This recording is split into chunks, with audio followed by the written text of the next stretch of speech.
दोस्तों नमस्कार, मैं आपका मित्र आपका भाई पंकज पुनः आपसे फिर एक बार रूबरू होने का मौका मिला। दोस्तों लगातार हम अपने वीडियो को आपके सामने प्रसारित करते हैं और आप लोग को बहुत बहुत धन्यवाद, क्योंकि आप लोग हमारे वीडियो को देखते हैं, पसंद करते हैं, लाइक करते हैं। दोस्तों देखिए, हम जो वीडियो बनाते हैं आप लोगों को देते हैं, उसमें कतई हमारी कहीं पर ये मेरा उद्देश्य नहीं होता है कि आपकी भावनाएं कहीं आहत हों, किसी व्यक्ति या किसी विशेष धर्म या किसी समुदाय या किसी राजनीतिक दल की भावनाओं को आहत करने का कतई मन नहीं होता है। एक युवा होने के नाते और हमारे समाज और राष्ट्र की जो आज तात्कालिक स्थितियां हैं उनके बारे में एक डिवाइस के माध्यम से, वीडियो के माध्यम से आपके सामने हम अपने पक्षों को रखते हैं। हो सकता है कि हमारे विचार आप लोगों से कहीं मेल ना खाते हों, कोई बात नहीं। देखिए, ये एक ऐसा मंच है जहाँ पर हम लोग अपने विचारों को रखते हैं। विचारों में अंतर हो सकता है, कोई बात नहीं है, लेकिन हर व्यक्ति को लोकतांत्रिक शासन व्यवस्थाओं में अपना मत रखने और अपने पक्ष की बात करने का जो संवैधानिक हक दिया है, उसके तहत आप लोगों को हम आज की वर्तमान परिदृश्य में, खासकर इस देश के अंदर, ये मानिएगा 29 राज्यों और 7 केंद्र शासित राज्यों में जो लगातार निजीकरण की ओर हमारी वर्तमान सरकार बहुत तेज़ी के साथ अपने कदमों को लगातार बढ़ाती जा रही है। मेरे भारत के नवीन आकार लेते हुए युवा, हमारे दोस्त, हमारे जितने भी शुभचिंतक हैं, हमारे मित्र हैं, हमारे देश की मातृशक्ति, हमारी बहनें और हमारे होनहार नौनिहाल बच्चे। दोस्तों, सरकार जब हम वोट देते हैं इस देश के अंदर और हमको लगता है कि हम इस सरकार को एक फुल मेजॉरिटी के साथ सत्ता में लाएंगे, और जब ये सरकार सत्ता में आसीन होगी, सत्ता में काबिज होगी, उसके पश्चात देश और राज्य में हम युवाओं के लिए एक नवीन सर्जन की, विकास की गति होगी। लेकिन ये मानिएगा मेरे दोस्तों, मैं ये नहीं कहना चाहता हूँ कि सरकारों का अपना क्या मापदंड है। मैं ये चाहता हूँ कि जिस प्रकार देश के अंदर, ये मानिएगा करीब लगातार मैं इलेक्ट्रॉनिक मीडिया और प्रिंट मीडिया में और ख़ासकर जो वर्तमान परिदृश्य में, उसमें देखना ये चाहता हूँ कि लगातार सरकार का जो मत है कि हम अपने हाथों में नियंत्रण में कोई चीज़ ना रखें। भारत सरकार के जितने भी संस्थान हैं, ये मानिएगा BSNL है, जहाजरानी मंत्रालय है और ऐसे प्रमुख जिसमें हमारी भारत सरकार की आयुध निर्माण फैक्ट्रियाँ भी हैं, उनमें जिस प्रकार गवर्नमेंट निजीकरण की ओर तेज़ी के साथ बढ़ती जा रही है, हमारे नौनिहाल और हमारे नवीन भारत के आकार लेते हुए युवाओं के लिए, और उनको भी ये चीज़ सोचने की बहुत ज़रूरत है। दोस्तों, हम ये कहना चाहते हैं इस आज वीडियो के माध्यम से आप सबको कि मेरे प्यारे दोस्तों, हम भारत में जब जन्म लेते हैं और यहाँ की प्राकृतिक तहसील में अपने आप को, अपने माँ बाप जो हमको जन्म देते हैं और पूरी ताकत के साथ अपना उनका जो पैसा होता है उससे हमें बड़ा करते हैं और हमें एक नवीन आकार देते हैं और हम पढ़ लिख के एक बहुत नवयुग बनते हैं।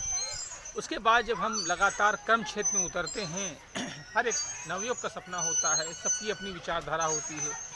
किसी को डॉक्टर बनना है, किसी को इंजीनियर बनना है, किसी को पुलिस में जाना है, किसी को DM बनना है, किसी को SP बनना है। विभिन्न देश के अंदर संस्थानों में उसमें जाने की इच्छा होती है। लेकिन जब भारत सरकार लगातार निजीकरण करती जा रही है, निजीकरण करने में एक चीज़ ये मानिएगा, जिस प्रकार हमारी पूर्ववर्ती सरकारों ने लगातार 70 सालों के अंतर्गत देश में, ये मानिएगा सुई से लेकर जहाज़ तक का निर्माण कराया। हर सरकार की अपनी उपलब्धियां होती हैं और कुछ गलतियां भी होती हैं। मैं ये नहीं कहता हूं कि सरकार गलतियां ही करती है, उपलब्धि भी होती है और गलतियां दोनों साथ साथ चलती रहती हैं। लेकिन निजीकरण सरकार क्यों करना चाहती है इस देश के अंदर, जहाँ पर 29 राज्य हैं और 7 से 8 केंद्र शासित राज्य हैं। ये मानिए पूरा भारत सरकार है, उसके अंदर हमारे वरिष्ठ ब्यूरोक्रेट्स हैं, हमारे नौकरशाह हैं, जो ये मानिएगा IAS रैंक के अधिकारी हैं, जो हमारे भारत सरकार के जितने भी प्रधानमंत्री कार्यालय है उसमें बैठते हैं, और हर विभाग के अपने सचिव होते हैं। कोई कृषि सचिव के रूप में देख रहा है, कोई मानव संसाधन विकास मंत्रालय देख रहा है, वो रोजगार मंत्रालय देख रहा है। लेकिन अपने ब्यूरोक्रेट से हम ये बोलना चाहते हैं कि आप सरकार को जब सर्वे करते हैं राज्यों के 28 या 29 राज्यों के 7 केंद्र शासित राज्यों में, और ख़ासकर जो हमारा भारत सरकार का श्रम विभाग है, लेबर डिपार्टमेंट्स है या रिक्रूटमेंट डिपार्टमेंट्स है, वो देशों से या राज्यों से क्या सर्वे लेख के केंद्र सरकार को भेजते हैं। आज उत्तर प्रदेश के अंदर 24 करोड़ आबादी है इस देश के अंदर, और राज्यों का भी अपनी अपनी आबादी के हिसाब से देश के अंदर जो सरकारी नौकरियों का खासकर बहुत बेहतरीन तरीके से हमारे जो नवयुवक हाई स्कूल, इंटरमीडिएट, ग्रेजुएशन, स्नातक, परास्नातक, प्रोफेशनल कोर्सों को लगातार करते हैं, उनकी एक मंशा होती है कि हम भारत सरकार के अंदर नियुक्ति पा जाएं, राज्य सरकारों के अंदर नियुक्ति पा जाएं। माँ बाप का एक सपना होता है कि हमारा बच्चा एक सरकारी मुलाजिम है या भारत सरकार की सेवा में रत है या राज्य सरकार की सेवारत है। ठीक है, बहुत से लोग प्राइवेट जॉब करते हैं, लेकिन हर व्यक्ति का अपना एक अलग विचार होता है, उसके हिसाब से वो अपने कार्यों को क्रियान्वित करता है। लेकिन हमारे जो भारत के नवीन आकार लेते हुए युवा हैं, और हम अपने युवाओं से ये कहना चाहते हैं, हम किसी राजनीतिक दल की ना तो बुराई करते हैं ना उसकी बड़ाई करते हैं। हमारा एक सीधा सा फंक्शन है, फंडामेंटल्स में बोलना चाहता हूँ कि देश के अंदर जो युवा हैं, अगर आप इस प्रकार निजीकरण करते चले जाएंगे तो आने वाले समय में क्या होगा। भाई, आप निजीकरण करते हैं, निजीकरण में आप क्या करेंगे? आप किसी कंपनी को, किसी व्यक्ति को, किसी बड़े खासकर कॉर्पोरेट घराने को आप वहाँ पर उसको ठेका देंगे कि अमुक संस्थान में हमने 500 लेबर दिए और उन लेबरों की तनख्वाह 12,000 रुपये कर दी आपने। अब वो संस्थान उस लेबर व श्रमिक को कितने पैसे देगा, ये तो उसके ऊपर निर्भर करता है। मान लीजिए आपने, सरकार ने कहा कि हम 12,000 रुपये उस व्यक्ति को महीने की पेमेंट करेंगे, और वो संस्थान उसको 8,000 रुपये दे रहा है और 4,000 रुपये अपने पास रख लेता है। तो ये कहाँ से सही सुनिश्चित किया जाएगा कि जो सरकार उसकी आमदनी, मासिक आमदनी है, उसको रखा गया है, उसको क्या पूर्णता उस श्रमिक को मिलेगी? दूसरी चीज़ क्या होगा कि जब बड़े पैमाने पर आप निजीकरण करते हैं तो उसमें सबसे बड़ा जो होता है, जो श्रमिक संगठन है, बहुत बड़े पैमाने पर, ये मानिएगा, उनका उत्पीड़न बहुत बड़े पैमाने पर होता है। क्योंकि सरकारों के अंदर क्या होता है, संगठन होता है, प्राइवेट के अंदर भी होता है, लेकिन वहाँ पर जब आप एक, इसको बोल सकते हैं, सरकार का मन ये है कि हम उसको एक ऐसे व्यक्ति के रूप में काम करेंगे, जब चाहे तब उसको हटा दें वहाँ से। जब हम किसी संस्थान में, कॉर्पोरेट सिस्टम में काम करते हैं या सरकार, राज्य सरकार या केंद्र सरकारों के ऑफिस में काम करते हैं, वहाँ का सिस्टम अलग होता है। उसमें जवाबदेही होती है सरकार की और उस नियुक्ता और नियुक्ति दोनों की, क्योंकि उसमें जवाबदेही हो जाती है। तुरंत अगर हम निकाल रहे हैं तो आपको नोटिस देना पड़ेगा सामने वाले श्रमिक को कि हम आपको निकाल रहे हैं, अपनी दूसरी नौकरी का प्रयत्न करिए, आप उसको करिए। लेकिन जब इस प्रकार का काम होगा तो हम जिस श्रमिक को जब चाहेंगे तब उसको तत्काल प्रभाव से निकाल देंगे, और श्रमिक का बहुत बड़े जितने भी श्रमिक संगठन हैं उनका भी उत्पीड़न होगा, क्योंकि श्रमिक संगठन उनके लिए लड़ नहीं पाएगा। मैं एक चीज़ और कहता हूँ, अपने खासकर हमारे जो नवयुवक हैं, देश के नवीन आकार लेते हुए युवा हैं, हमारी मातृशक्ति हैं, बहनें हैं, देखिए जिस प्रकार इस हिंदुस्तान के अंदर 29 राज्यों और 7 के शासित राज्यों में, ये मानिएगा वर्तमान में आज देश के अंदर 545 लोकसभा सीटें हैं, जिसमें 543 निर्वाचित जनता द्वारा निर्वाचित होते हैं और 250 राज्यसभा सीटें, और इस देश के अंदर ये मानिएगा करीब 4,120 विधायक हैं। उसमें जनता द्वारा चुने गए विधायक भी हैं और विधान परिषद द्वारा चुने गए भी विधायक हैं। आप लोग जब विधायक, सांसद, मान लीजिए कोई सांसद बनता है, तो सांसद बनने के बाद जो उसको भत्ते, उसको सैलरी, सांसद आवास आवंटित होता है। अगर वो भारत सरकार में मंत्री बनता है तो मंत्री आवास आवंटित होता है। सही अनुमानित मुझको नहीं है कि वो कितने भत्ते, कितनी सैलरीज पाते हैं, लेकिन इतना ज़रूर पता है कि एक अच्छी सैलरी, एक अच्छा भत्ता भारत सरकार एक सांसद को एक मंत्री के रूप में देती है। अगर वो भारत सरकार का मंत्री है तो उसको सरकारी गाड़ी आवंटित होती है, उसको सरकारी ऑफिस मिलता है, एक बहुत बड़े, उसको एक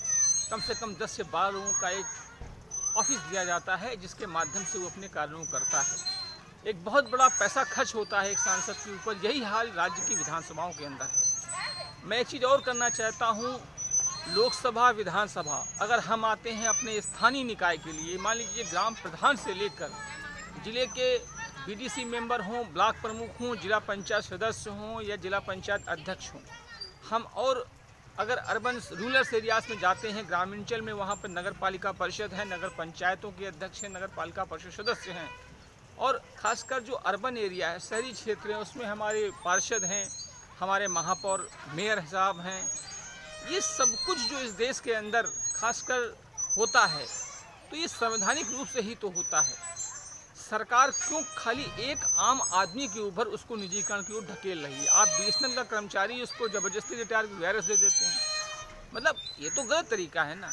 अगर यही चीज़ हम कहें कि आप लोग जो भत्ता, जो सैलरी, जो पेमेंट्स पाते हो, मैं यहाँ पर एक चीज़ कहना चाहता हूँ, हो सकता है हमारे किसी भाई को बुरी लगे, और इस भारत देश के महामहिम सुप्रीम कोर्ट के माननीय न्यायाधीश और राज्यों के न्यायाधीश से मैं ये गुजारिश करना चाहता हूँ, अगर वीडियो उन तक पहुँचता है किसी प्रकार, कि माननीय न्यायाधीश महोदय सुप्रीम कोर्ट और राज्यों के जो न्यायाधीश हैं इस देश के अंदर, आप स्वतः संज्ञान लीजिए। आप एक काम करिए, ये कहिए जो राज्य की व्यवस्थाएं संभालते हैं, खासकर राज्यों के मुख्यमंत्री हैं, राज्यों के राज्यपाल हैं, देश के प्रधानमंत्री हैं या भारत के महामहिम राष्ट्रपति महोदय के हैं, अगर आप संदेश देना चाहते हैं तो आप राष्ट्रपति से लेकर प्रधानमंत्री और पूरी मंत्रिमंडल, राज्यों के मुख्यमंत्री, उनकी जो मंत्रिपरिषद उसमें भी दीजिए। आप वहाँ भी प्राइवेट कर दीजिए और बंद कर दीजिए उनके भत्ते, उनकी सैलरी, उनकी पेमेंट को। और यहाँ पर मैं एक चीज़ और करना चाहता हूँ, इस देश के अंदर जो हमारे ब्यूरोक्रेट्स हैं, हमारे आईएएस हैं, आईपीएस हैं, पीसीएस हैं, उनसे नीचे के जो अधिकारीगण हैं, ठीक है, एक आईएएस बनने, एक आईपीएस, एक पीसीएस बनने के लिए आप बहुत मेहनत करते हैं, आपकी बौद्धिक क्षमता के आधार पर आप आईएएस बनते हैं, चीफ सेक्रेटरीज बनते हैं, उसमें आपकी मेहनत, आपकी बौद्धिक क्षमता लगती है, उसके बल पे आप लोग आईएएस और आईपीएस या पीसीएस रैंक के अधिकारी बनते हैं। तो जब आप निजीकरण करिए तो एक आदेश निकालिए माननीय सुप्रीम कोर्ट। हो सकता है संवैधानिक रूप से मैं आपको ये नहीं कहना, मैं ये बात नहीं रख पा रहा हूँ आपके सामने, ये आपको लगे कि जो वक्ता इस बोल रहा है अपनी बातों को, इसको कितना अच्छा नॉलेज है या नहीं है, क्योंकि मेरे अपने उद्गार हैं, मैं आपके सामने प्रकट कर रहा हूँ। आप सबको प्राइवेट कर दिए, देश की तीनों सेनाओं को, जिसमें थल सेना, वायुसेना, जल सेना, राज्यों की जो पुलिस है, सिविल पुलिस, उसको भी प्राइवेट कर दीजिए। आप जितने विधायक, सांसद, मंत्री बनते हैं सबको प्राइवेट कर दीजिए। फिर करिए, आप सबसे निचले पायदान पर खड़े हुए व्यक्ति को प्राइवेट निजीकरण करिए। ये अगर कर सकते हैं तो करिए। देखिए, देश का नागरिक चूतिया नहीं है। आप हर संस्थान को बेचते चले जा रहे हैं लगातार। वर्तमान की सरकार से मैं ये कह रहा हूँ, देखिए, हमारे किसी भाई को बुरा लग रहा हो, मैं क्षमा चाहता हूँ। मैं पहले ही बोल देता हूँ कि अभिव्यक्ति की आज़ादी है उसके तहत,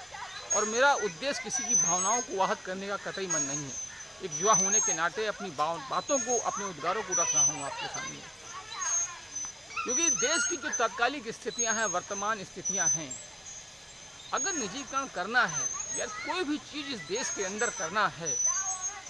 आप विधायक बनते हैं तो आपको पेंशन मिलती है, उसके बाद आप सांसद बन जाते हैं तो उसकी आपको पेंशन मिलती है, यानी कि आप एक जनप्रति 2 पेंशन को पाता है, तो ये गलत है ना। वहीं पर एक नॉर्मल श्रमिक, उसको जो दिहाड़ी मिलती है वही पाता है। तो आप ऐसी व्यवस्था लागू करिए देश के अंदर, राज्यों के अंदर, कि वो मिसाल बने। हमारे देश के युवा आज, ये मानिएगा, 29 राज्यों में और 7 केंद्र शासित राज्यों में ग्रामीण अंचलों से निकला हुआ युवा, जिसको हम भारत का भाग्य विधाता कहते हैं, कहा जाता है कि जिस ओर जवानी चलती है उस ओर जमाना चलता है। इस कहानी को अगर चरितार्थ करना चाहते हैं आप, तो देश के अंदर नवीन विचारधारा, संकीर्ण मानसिकताओं पर प्रतिबंध लगाइए, क्योंकि जब तक हमारे देश के युवाओं के हाथ में सृजन नहीं होगा, हमारे देश के युवाओं के हाथ में रोजगार नहीं होगा, तो ये मानिएगा देश कभी भी विकास के गति पर अग्रसर नहीं हो सकता है। हमारी सरकारें लगातार कहती रहती हैं हम देश को विश्वगुरु बनाएंगे। बिल्कुल हमारा देश विश्वगुरु बन सकता है, लेकिन तभी बन सकता है जब हमारी भारत की वर्तमान सरकार, राज्यों की सरकार, वो अपने युवाओं के लिए, वहाँ के नागरिकों के लिए रोजगार सृजन करें। बहुत बड़े पैमाने पर आप अपने यहाँ सरकारी फैक्ट्रीज को लगाइए, बड़े बड़े कॉरपोरेट घराने हैं। देखिए, सरकारें जब किसी भी कॉरपोरेट घराने के लिए एक हैंड बन जाती हैं ना, तो वहीं से पूरे देश का सिस्टम ख़त्म होने लगता है। आपको चाहिए, जिस प्रकार भारत सरकार ने इतने बड़े बड़े संस्थानों को बनाया है, आप मानिए जब 1947 को हमारे देश को आज़ादी मिली, 1950 को भारत का संविधान लागू हुआ, जब भारत एक गणतंत्र के रूप में मेरा देश बना,